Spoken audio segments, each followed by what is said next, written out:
I get asked all the time, hey, which Sony camera should I buy? And the truth is, it really depends on what you're trying to do and how much you're looking to spend. So I figured I would put together a video as a kind of ultimate guide to the Sony cameras I actually recommend people to pick up. These are not spec sheet picks. I've used every single one of these cameras. I've made content with them, and I know their quirks and their strengths firsthand.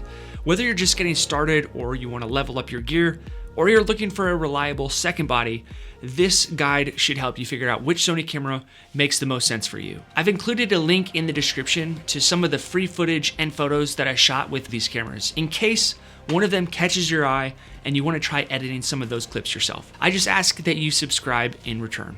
If you'd like to support the channel, you can use the affiliate links that I'll leave in the description as well to purchase some of your cameras or your camera gear if you decide you want to buy one of these. This is not a commercial. Sony is not sponsoring this video, and there are no sponsors at all.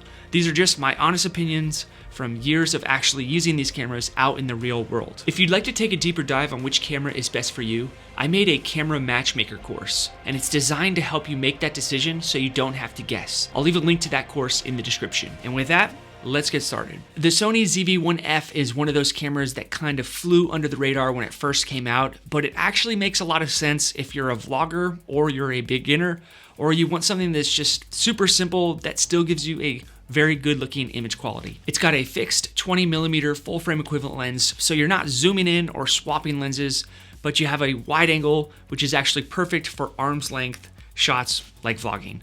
Now, one thing is it doesn't shoot in RAW. So if you're planning on doing some photography and you're okay with only making minor tweaks, then this will work. But if you are a serious color grader and you really want to pull your highlights or your shadows, then shooting in RAW is a must. RAW files keep the image data, so you're not locked into whatever the image looks like straight out of camera. The ZV-1F does not have a flash or a hot shoe, and the autofocus is contrast-based only. It's not phase detect. So it's not gonna autofocus track like one of your more expensive Sony cameras, but it still does a great job. And it can shoot in 4K, which gives you a really clean looking image. It uses the full width of the sensor, which is really nice. And even with stabilization turned on, you're still getting a usable field of view. But I would recommend you pick up a gimbal if you want that super stabilized footage. It's got that product showcase focus mode as well, which works surprisingly well if you're doing talking head shots like this and you're holding something in front of the camera like this new Sony camera grip. And as you can see, my Sony a7S III does not have that feature. The ZV-E10 kind of surprised me when it was first released. For the price, it punches well above its weight, especially for video. One of the greatest features about this camera, as you can see here, is you can interchange lenses, which means if you purchase this particular camera, you'll be opened up to a whole new world of E-mount lenses, which will give you a lot more creative freedom. And don't forget that the camera is only as good as the lens that you have on it and the person that's behind it, but I think that the lens has a lot more to do with it. So if you were to buy a fixed lens camera, you're stuck with the lens, whereas if you buy an interchangeable lens camera, you're able to change out the lenses. Now you will need a bigger budget for those extra lenses, but plenty of third-party lens companies sell E-mount. It's got a 24 megapixel APS-C sensor and Sony's usual eye tracking autofocus, which is world-renowned. And I think one of the best things about it. Face tracking is always spot on, even if I'm using the kit lens. And you get a flip out screen, which is great for those vlog style shots, especially if you're solo filming or you're in a hard to reach spot. The native mic is decent, although I would plug in an external audio source into the mic port to give me really good audio sounds. But that's another benefit, is it has an audio port and a mic port if you want to monitor your audio. It can shoot in 4K 24 with no crop, but if you change it to 30 frames per second, it has a pretty noticeable crop, which is kind of annoying. So I keep mine set at 4K 24. Also, when you turn on active stabilization, it will also crop in as well, which isn't too fun, and the stabilization isn't all that good. The battery life is okay, and if you decide to do some live streaming, you can do it straight out of the box. Just plug the USB-C straight into the port. I do wish it had a proper mode dial on the top, and rolling shutter in 4K is pretty bad if you're moving around too much. But overall, it's a flexible camera, it's customizable, and it's easy to use. And right now it's selling for under $700, and it's hard not to recommend if you're starting out you're in the beginning process of content creation. Don't forget, if you like videos like this one, make sure to like this video so I know to make more videos like this one. I've used the ZV-1 for everything from handheld vlog style shooting to professional setups where I was doing a headshot and I used it as my B cam, all the way to cinematic perfect lighting shot. And it nails a lot of the basics. It's tiny, like genuinely pocketable tiny, but it still feels really solid and chunky in your hands. The grip isn't the best in the world. I would recommend you pick up a camera cage for it just to give yourself a little bit more meat on the grip, and also in case you drop it. It does have a flip screen as well, which is also clutch if you're shooting yourself or you're in a hard angled type of spot like I mentioned with the ZV-E10. And I like how Sony finally designed a camera that assumes that you're in the front of the camera rather than behind it, because it's got a built-in mic on the top here, and it comes with this little wind muff. The ZV-E10 comes with one too, and that's when you are in windy environments. Now, this camera is a fixed lens camera, so you can't change the lens, but sometimes that's good because that just means you have one less thing to worry about and you don't have to lug over a bunch of lenses or bring a camera bag. You can literally just put this thing in your pocket. Autofocus is also super snappy with not only its autofocus face, but also its eye tracking. And this camera has something called HFR mode, or high frame rate mode, something that I had a lot of fun with, which means you can shoot in 960 frames per second at 720p.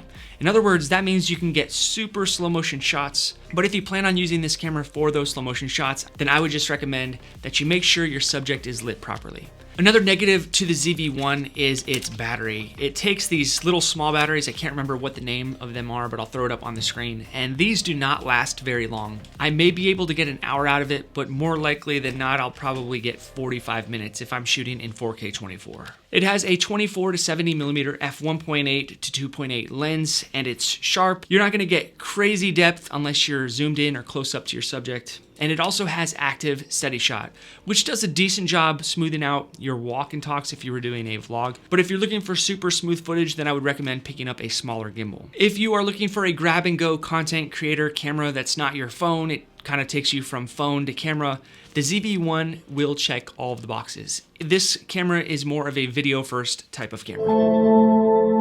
The ZV-1 Mark II is a second generation of the ZV-1. It's light and it has an 18 to 50 millimeter lens, which finally gives you something a little bit wider than the ZV-1, which in some cases was a little bit too tight for group shots or showing off the background or even trying to vlog. Autofocus is also great. It picks up faces fast and it locks onto your eye. And even when you're moving around or holding something up, it has that product showcase mode that will quickly switch over to that. It has a flip screen, which is super responsive, and the built-in mic does a surprisingly solid job, especially with the windscreen on. I compared the ZV-1 Mark I to the ZV-1 Mark II, so if you'd like a more comprehensive comparison, I'll leave that video in the description. I like that you can just plug the ZV-1 Mark II into your computer and it becomes a webcam with zero setup. But it does still have a 1-inch sensor, so your low light capabilities won't be incredible, and the lens is not interchangeable, just like the ZV-1. So you're locked into that focal range. But still, if you just want to shoot decent quality video without fiddling around too much in the settings, it's a pretty solid all-in-one option. Now, it does lack some of the things that the original ZV-1 Mark I had, like it does not have that high frame rate mode. It means you're not going to be able to do super slow motion types of shots. And it also does not have stabilization in the lens. But it does have a cinematic vlog mode and an upgraded menu system. And unfortunately, the ZV-1 Mark II takes the same exact battery as the ZV-1. So with all that being said, the ZV-1 Mark II is more of a vlogger and content creator's camera with an emphasis on video first. The Sony a6400 gets the job done ridiculously well. I've used it for both casual shooting and more polished video work, and it really does hold up in both cases. I know from your guys' comments that this is a favorite amongst you guys. The autofocus is good, but I wouldn't say it's as good as the updated sensors that we've been seeing with a lot of the latest releases from Sony, but it does have real-time eye autofocus, and it works very well. It's also one of those few cameras that's in the price range where you get super crispy 4K without any pixel binning, so the footage is gonna look a lot sharper than it should for something under $1,000. Now with that said, it is an 8-bit camera, so it's not gonna give you as many colors as a 10-bit camera, like some of the cameras we're gonna talk about pretty soon here, but it's still enough for most lighting situations. The a6400 is also an interchangeable lens camera. In fact, from here on out, we're only going to talk about interchangeable lens cameras, which is a huge plus. The flip-up screen is also helpful for solo shooting when you're maybe doing a headshot like this, even though it blocks the hot shoe, which is mildly annoying. but for the price, I can't really complain. Its low light capabilities are decent, the color is solid right out of camera, and it has a 24 megapixel sensor, so it means your stills are going to be sharp enough for almost anything. It doesn't have in-body image stabilization, so handheld video will get a little bit wobbly, but if you pair it with the right lens, it's going to be one of the best all-around options at this budget range. Also, the a6400 has an electronic viewfinder, which is great when you're in bright environments, or you're doing macro video, or anytime you're doing photography and you want to make sure that you're nailing focus. I would say it's more of a photography-first camera. The ZV-E10 Mark II feels like Sony really paid attention to what worked and what didn't with the original ZV-E10 Mark I. That's why this is one of those cameras that I decided to make an entire 10-hour course on, because I really stand behind this camera. If you're interested in that course, I'll leave it in the description. The biggest upgrade that you're going to notice immediately between this newer ZV-E10 compared to the old one is how fast its autofocus is. Not only is it fast, but it sticks. Sometimes if I'm using autofocus, I'll leave the frame and come back in. It continues to lock onto my face. Sometimes when I'm filming with this camera, I feel like it knows what I'm trying to focus on, whereas other cameras that I've used in the past, it's almost like you're trying to wrestle with it to focus on what you want it to focus on. It can shoot in 4K resolution up to 60 frames per second. And since I've used this camera, I haven't had any overheating issues. It still has that classic vlogging design. It has a flip out screen and a tally light in the front, and it has that background blur button. But the one positive with this camera is you can use the NP-FZ100 batteries, which is a game changer for anyone who films for more than an hour at a time. This is the same exact battery that I use in my full frame cameras, which lasts me a good 2.5 hours while I'm out and about. It has a new mic, which is solid for run and gun stuff, although I would still use external audio if I was planning on doing any type of video work that needed better audio. It does have a mic port and a headphone port as well, which is great for professional work, but it only has one card slot for one card. We'll talk more about why this is important later with other cameras. It has that cinematic vlog mode, which is cool in theory, but I ended up turning it off most of the time. And that's mainly due to the fact that I prefer more control over than having an in-print black bars on the top and on the bottom. Overall though, if you're doing vlogging or any type of content creation work, this camera will check off all of the boxes. Also, this camera shoots in S-Cinetone, which is a picture profile that delivers cinematic looking footage straight out of camera. For most of the things I do, I just leave it on S-Cinetone. Now, one thing to notice is this camera does not have an electronic viewfinder, so you're stuck looking at the display, which might be a problem for people who don't have the best eyesight in the world, or for someone who needs to look through a viewfinder in order to make sure they're nailing focus.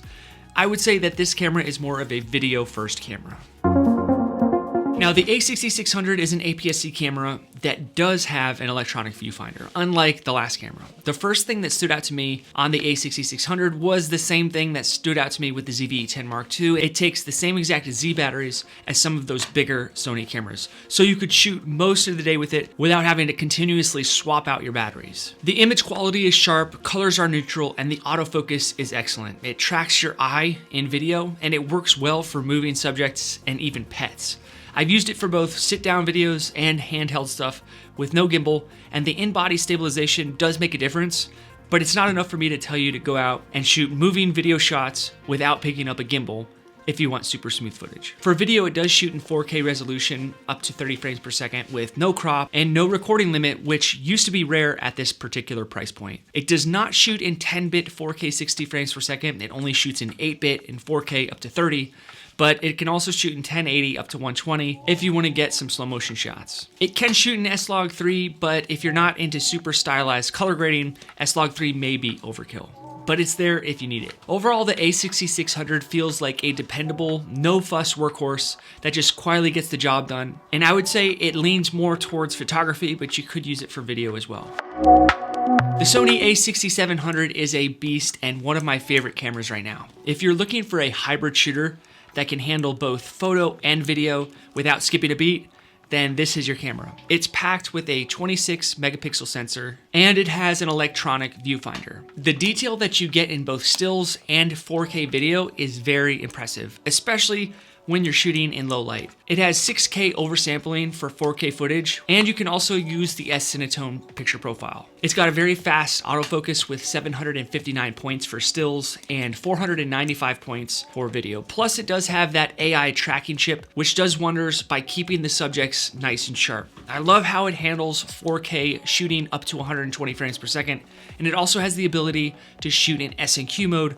for ultra slow motion shots. It does have 5-axis system stabilization, which keeps everything pretty solid and smooth for photography, especially if you have the proper lenses. But if you wanted to shoot video and you're moving around, I would say pick up a gimbal for this guy. The a6700 does overheat if you're shooting in its highest image quality. And when I turned it to the highest image quality, I got about 24 minutes before it overheated on me. So the workaround that I did for this problem was I switched it over to 420 10-bit, which is a notch down from its highest image quality. And that generally took care of any overheating issues. It actually didn't overheat on me at all. Overall, the 6700 is super versatile. It's a great tool for creators, somebody who wants to do cinema level features, or for someone who just wants to do run and gun and take it out and get some great looking shots. This camera would be great for hybrid shooters who do both video and photography, maybe someone say like a wedding photographer. The Sony a7C is the best of both worlds. It has full frame quality and it comes in a very compact body. This is the first camera on my list that houses a full frame sensor. I was pretty blown away on how much punch this camera packs while being small enough to throw it in my bag and take it anywhere I'm going. It has a 24.2 megapixel XMAR R sensor, which delivers really great looking image quality. And because of that reason, it handles low light situations like a champ. You can crank the ISO up pretty high and still get very clean images. I don't know what the native ISO is in this camera. If you know it, please let me know in the comments. But it's also super fast. It can shoot in 10 frames per second for photography while still utilizing its autofocus, which is perfect for quick moments or action shots. For video, the a7C is an 8-bit camera, and it's actually the same exact camera as the a7 III, or so I've heard. It's just in a different body, and it has a couple updated features. It has 4K recording, although it can only shoot up to 4K 30 frames per second. And thanks to its full frame sensor, it has amazing detail, and you can use the S-Log3 option for better post-production flexibility. It has real-time autofocus, especially for wildlife photography or doing portraits. This camera does have an electronic viewfinder, although it's not as big as the electronic viewfinder we find in this next camera. The Sony a7C does not have a dual card slot. It only has one card slot, which could be a problem if you're doing any type of client work or longer talking head shots, and you need that backup SD card. I'll talk about that with the next camera. It does have 5-axis stabilization, but I would still recommend picking up a gimbal if you want to move around and shoot video. Overall, the a7C combines the power of full frame with portability, which makes it a great and ideal choice for those who want professional results without carrying around a bulky camera. I would say that the Sony a7C is more of a video first camera with a side of photography. Now, maybe you disagree with me.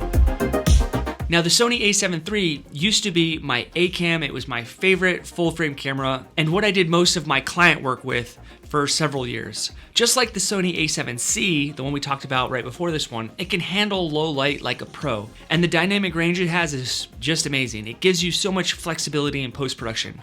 Whether you're shooting photos or video, the a7 III does a great job. The body is a little bit bigger, especially if you have a long day of shooting. You're gonna be carrying a heavier body, but it's got a protruding EVF, which some people like a little bit better because it's a little bit bigger and you can see through it better. When I talk about this camera, I get a little bit of nostalgia because this was my very first full frame camera, and you can pick them up now on the used market for sometimes even under $1,000. Now, this camera does have a dual card slot, which is nice because you can either have two cards recording simultaneously, and that's what I always did in case one of the cards went corrupt. Or you could also set it up to where you record on one SD card, and as soon as that fills up, it switches to the other SD card, which means you're gonna have double the amount of time to use the camera. Overall, the a7 III offers professional level features in a versatile package, and that makes it a solid choice for anyone who needs top tier performance without breaking the bank. I would use the Sony a7 III as a hybrid camera. I would use it for photography and video. It probably would be my wedding camera if I did weddings. The Sony FX30 is a game changer for anyone who is looking to step up their filmmaking game without breaking the bank. It has a 26 megapixel APS-C XMAR R sensor and a Bionz XR processor. And what that means is it's going to give you a true cinema quality in your shots. It has the ability to shoot in 4K at up to 120 frames per second, which is a huge plus, and it also has great dynamic range. It can capture up to 14 plus stops, or so they say, which is perfect for those of you who want to push your footage in post-production. What I really love about the FX30 is that it will combine pro-level features with an ease of use. So this is a great gateway camera to get you into that pro cinema line. It has an internal fan, so you can record longer and it's not gonna overheat on you.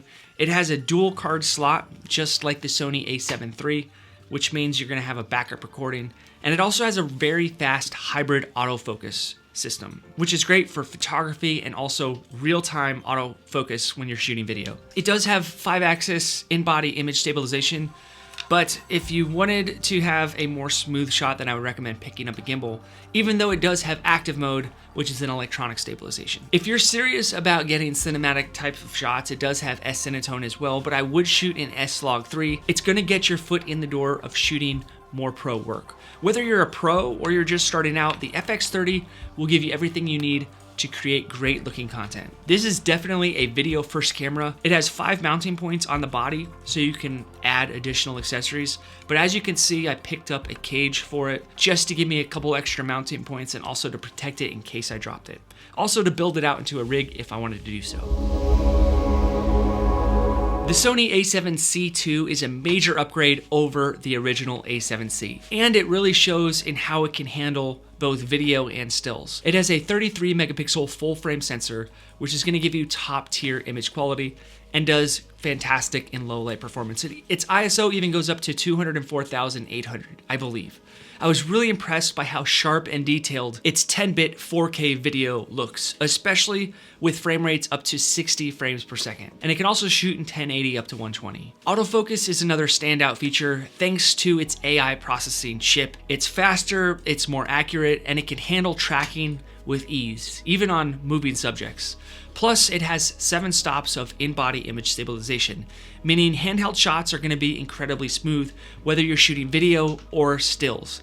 And now they just came out with a new firmware update for it, at least as of the time of recording this video, which allows you to turn on dynamic active stabilization. And this is one of those stabilizations where you do not need a gimbal. Now with that being said, it does crop in a little bit, but to me, it's worth it. I also love how this particular camera has some pro level color science features like Sony's cinema line like we just talked about with the FX30, including S-Cinetone and the ability to shoot in S-Log3. The next camera is the Sony ZV-E1, and hands down, this is one of the most exciting cameras that I've ever tested as a content creator myself. In fact, this is the latest camera that I have purchased. And the reason I purchased it was because it has that same thing that the Sony a7C II has now, which is dynamic active stabilization. I was using the Sony a7 III for a long while to get all of my behind the scenes footage, but the ZV-E1 has a lot better stabilization than the a7 III, without using a gimbal, and that is why I purchased it. So it packs a serious punch. Even though it only has a 12 megapixel sensor, it doesn't make it the greatest for photography. It's definitely a video first camera. It does great when it comes to low light. And its ISO can go up to 409,600, which will give you surprisingly nice noise-free shots even in tough conditions. One of my favorite features about this camera is it can shoot in 4K up to 120, which is perfect for getting high resolution, slow motion shots. It does shoot in 10-bit 422 color depth, which adds a lot of flexibility for post-production work. And it also has S-Cinetone if you want those nice colors in camera without doing a ton of color grading. The ZV-E1 is a great option for anyone who's looking for a B cam for one of their bigger cameras like the Sony a7S III, or for anyone who's looking to create pro level content in a tiny package. It's definitely one to consider if you're thinking about improving your video quality. In my opinion, if you have the budget, this should be your camera. Now, one negative is I went onto Amazon and of course I looked at the 1-star reviews, and a lot of people have complained that this thing overheats on them. But if you're using it for something like I'm using it for, just getting behind the scenes shots, it works great. But if I was to put this on a tripod and do a long talking head shot, maybe 30 minutes plus, I'm not so sure that it would hold up. And if you have any of the cameras that are in the ZV lineup, I'm pretty sure you can use this grip with it. It even has a remote control and it opens up into a tripod. And the reason I bring this up right now is not only because it just was released, but also if you have one of these ZV cameras, there is a good chance that you are a vlogger. And if you're a vlogger, then this grip will greatly enhance your vlogging experience. The Sony a7 IV has quickly become one of the favorites amongst people who comment on my YouTube videos. Everybody tells me that they have their a7 IV and they love it. It really nails the balance between stills and video. It has a 33 megapixel full frame sensor and it handles low light conditions very well. Whether you're shooting photos or videos, the colors are going to be very vivid and the detail is sharp. It also has an amazing 15 stops of dynamic range. For video, it can shoot in 4K up to 60 frames per second, and that is 10-bit, which will give you plenty of colors to work with once you get to post-production. And the fact that there's no recording limit is a huge bonus, especially for those longer shoots. Plus, with features like S-Cinetone and S-Log3, the color grading options are top-notch, which will offer you richer tones and greater control over your image. Because it does have a larger body, you can record longer amounts of time without fear of it overheating. Generally, the smaller the body of the camera, the more likely it's going to overheat at those higher image quality settings. The autofocus system is one of the standout features. It has real-time tracking and real-time eye autofocus, which makes focusing quick and precise. It has 759 phase detection points, which also means you're covered in pretty much every lighting condition. Overall, the a7 IV is a solid choice for creators who need versatility from either doing YouTube videos or professional photography. One thing to keep in mind if you're shooting in 4K 60 is it's going to crop in 1.5 times. Now, where that is a negative, you could actually take advantage of that, and now you can shoot with that camera in crop mode and use APS-C lenses, which are a lot cheaper than full frame lenses, and still get a very good looking image. The Sony a7CR is a compact powerhouse, and after using it, I can say that it's one of the most impressive and least spoken about cameras that I've ever used. It has a 61 megapixel full frame sensor, which delivers amazing image quality. It's sharp and it's clear, and it has a dynamic range that makes editing, for me at least, a breeze. It can shoot in 8 frames per second for photography, continuous shooting without sacrificing its autofocus. And what stands out to me is the fact that it has that AI-powered autofocus. It's quick and it's accurate, and it works across a variety of subjects from people to animals and even to insects and moving cars. I was especially impressed by how it tracks subjects in video, making sure that the focus stays sharp even as they move around the frame, and even when they leave the frame and then they come back and they still stay in focus. It does have an EVF, but it's a little bit smaller compared to those bigger bodied camera, and it only has 1 card slot, which might be a problem for continuous video recording, especially if you're hoping to have a backup. It has 5-axis image stabilization, which is good, especially if I'm shooting handheld, but if I'm shooting video and moving, then this is one of those cameras that I would recommend picking up a gimbal so I can get that super smooth footage. It can shoot in 4K up to 60 frames per second, and the video looks great. The colors are realistic and have a lot of detail, and it makes this camera great for both photo and video work. So if you need a compact, high-quality camera for everything, then the a7CR is a solid choice. I would say that the a7CR is more of a photography-first camera with a flavor of video. Our last camera is the Sony a7S III, and this is a video-centric powerhouse. It's one of those cameras that immediately makes you feel like you're working with something truly high-end. It's what I've been filming all of these YouTube video headshots that you've been seeing for over the past 2 or 3 years. It's what I'm shooting this video on right now. It has a 12 megapixel sensor, which isn't the best for stills, but it has great video specs. It can shoot in 4K up to 120 frames per second. Its stabilization isn't the best either. That's why I prefer to use this camera on a talking head tripod. If I was on an island and I could only have 2 cameras, it would be the Sony a7S III and the ZV-E1, because both of those cameras house the same sensor, so when I'm matching up my shots in post-production, I don't have to do a lot of color grading. The a7S III is a lot heavier than the Sony ZV-E1, which is why I prefer to keep this camera on a tripod, and then I can take a ZV-E1 with me and get all of my moving B-roll shots. It does not have any recording limits, which is another big bonus, especially for those longer shoots. So overall, if you're into shooting video, then the a7S III is absolutely worth considering. It's a total workhorse that delivers on every level.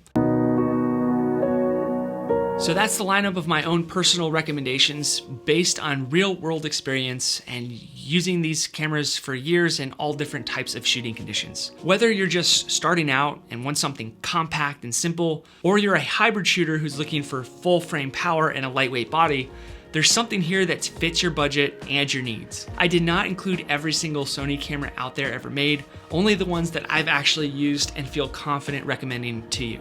If you're still unsure, check out the footage I linked in the description so you can see what kind of image each one delivers. And as always, if you have any questions, please leave them in the comments below, and either me or someone who's smarter than me will answer you. As always, thanks for watching this video. I'm Joe with the Film Alliance, and I'll see you on the next one.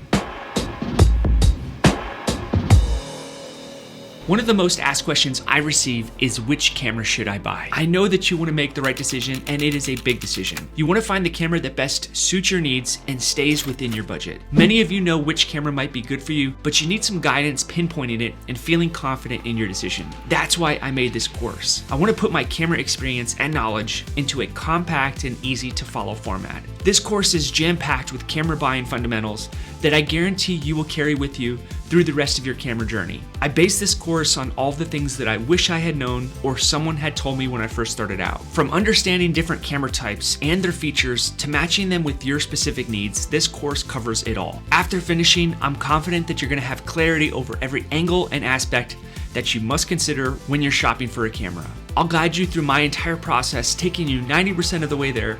This way you'll be well prepared to make your decision. This is essentially all the guidance that I would give my own brother if he asked, "Hey Joe, which camera should I buy?" Now I'm sharing that insight with you. I'll see you in the first module.